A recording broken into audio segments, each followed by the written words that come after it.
오늘은 이사야 53장 2절의 말씀을 마른 땅에서 나온 뿌리라는 제목으로 설교했던 찰스 스펄전 목사님의 설교 가운데 이 설교의 네 번째 요점이자 마지막 요점인 이 진리가 나타내는 영광이라는 내용을 읽고 묵상하도록 하겠습니다. 먼저 본문의 말씀을 읽겠습니다.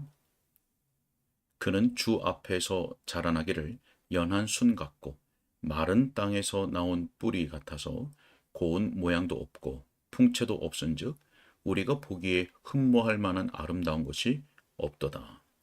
아멘. 설교 내용을 읽겠습니다. 자, 이제 저는 이 모든 것이 나타내는 영광에 대해 몇 마디 언급함으로써 설교를 마치려 합니다. 사랑하는 이여, 그리스도의 승리의 월계관은 빌려온 것이 아닙니다.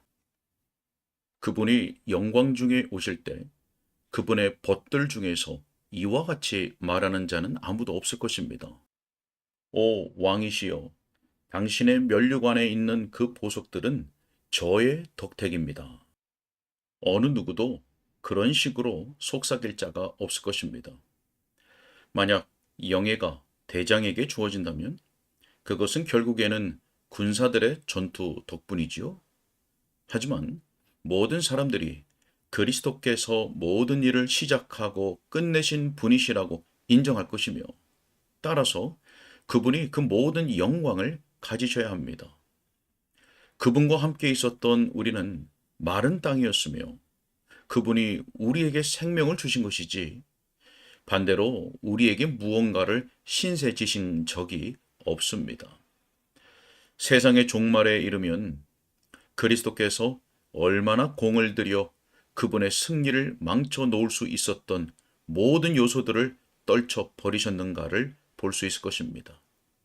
이는 역사에서 매우 두드러집니다.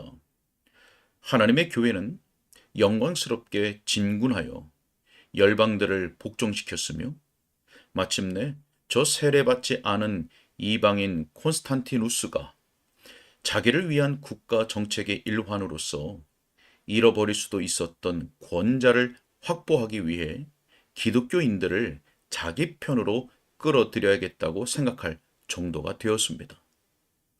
그 옛 죄인이 기독교를 국가 종교로 만들었고 그때부터 순수한 기독교는 사라졌습니다.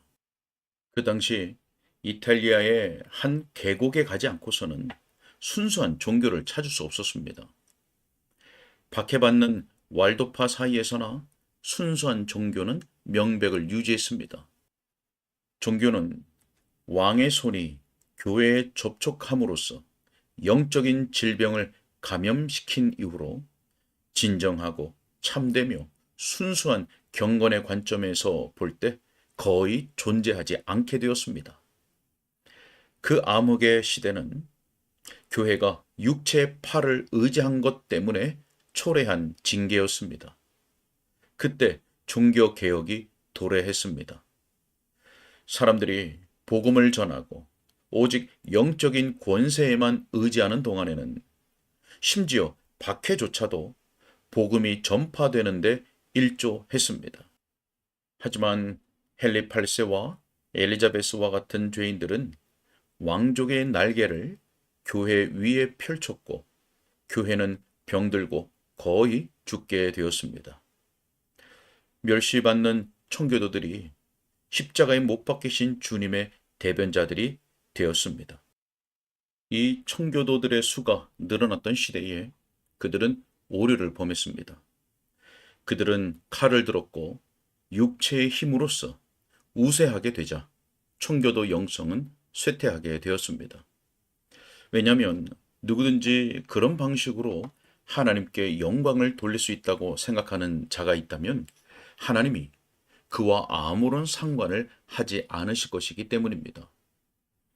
지금 이 시대에도 주께서는 이 나라 국교에 반대하는 백성들에게 은혜를 주실 수 있습니다. 하지만 만약 그들이 정치적인 힘을 추구한다면 그리고 사역자들의 교육 수준이나 다른 세속적인 것을 의존한다면 하나님께서는 다른 사람들에게 그러하셨던 것처럼 그들을 내버려 두실 것입니다. 역사는 그리스도께서 겸손하고 믿고 신실하며 영적인 생각을 가진 사람들을 축복하셨음을 보여줍니다. 하지만 그들이 왕 앞에서 굽실거리거나 칼이나 총검을 사용할 때 그 순간부터 주님은 그들을 낮추시며 처음의 기초에서 다시 시작하게 하십니다. 힘으로 되지 아니하며 능력으로 되지 아니하고 오직 나의 영으로 되느니라 라고 만군의 여호와께서 말씀하셨기 때문입니다. 앞으로도 그렇게 될 것입니다. 최후에 전체 교회가 그 영광 중에 일어날 때 단 하나의 돌에서도 조각가의 연장이나 인간적인 솜씨의 흔적을 찾을 수 없을 것입니다.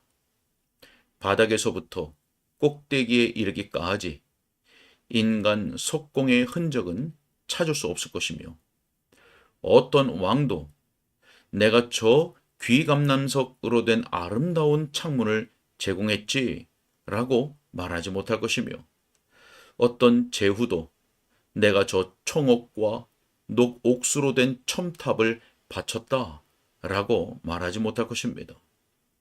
또한 어떤 목사도 내 웅변이 저 만호로 된 문을 만들었으며 저 홍옥으로 된 창문들을 설치했다고 말할 수 없고 심지어 어떤 천사도 내가 맑은 유리처럼 빛나는 저 투명한 황금기를 깔아 놓았다고 말하지 못할 것입니다.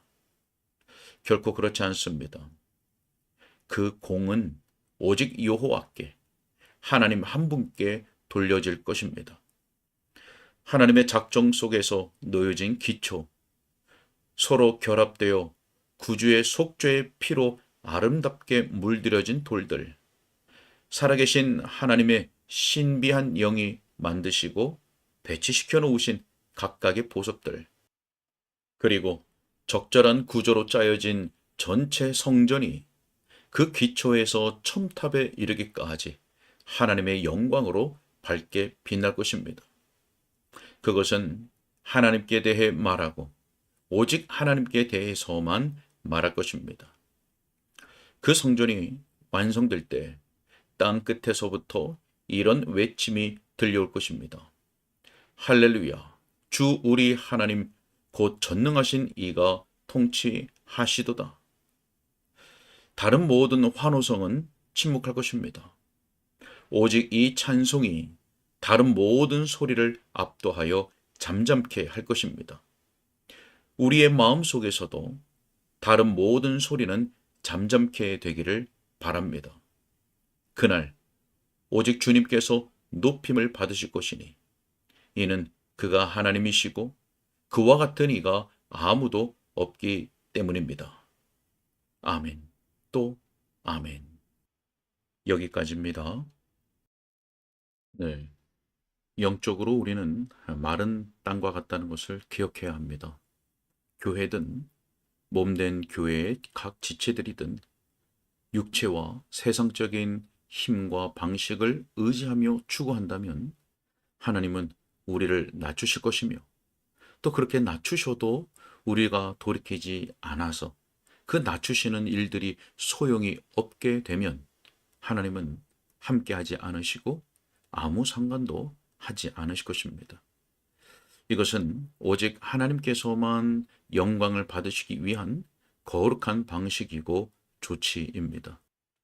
교회는 물론이고 모든 성도들은 자신이 마른 땅인 것을 인식하고 그래서 오직 주님만 의지하고 성령의 능력에만 의존하면서 겸손하고 믿고 신실하며 영적인 생각을 지속적으로 가져야 합니다. 그렇게 할 때 우리를 통하여 주님만이 영광 받으시도록 우리에게 은혜와 힘과 능력을 베푸시고 우리를 주의 뜻과 주의 복음을 위해서 사용하실 줄로 믿습니다. 함께 기도하겠습니다. 사랑과 은혜가 풍성하신 하나님 아버지, 우리는 마른 땅과 같습니다. 우리 주님은 마른 땅에서 나온 뿌리십니다. 바로 마른 땅과 같은 우리에게 우리 주님께서 생명을 주시고 우리에게 은혜를 주셔서 우리로 하여금 주를 위하여 열매 맺는 삶을 살아가게 하실 줄로 믿습니다.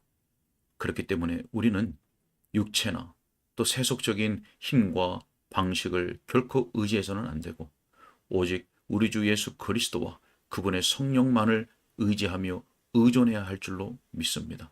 우리의 평생에 이런 믿음과 신실함과 영적인 생각을 가지고 살아갈 수 있도록, 그래서 하나님의 은혜 가운데 오직 하나님께만 영광을 올려드리는 그런 삶이 될 수 있도록 늘 말씀과 성령으로 우리를 인도하시고 붙잡아 주옵소서. 주님께 부탁하고 예수 그리스도 이름으로 기도하옵나이다. 아멘.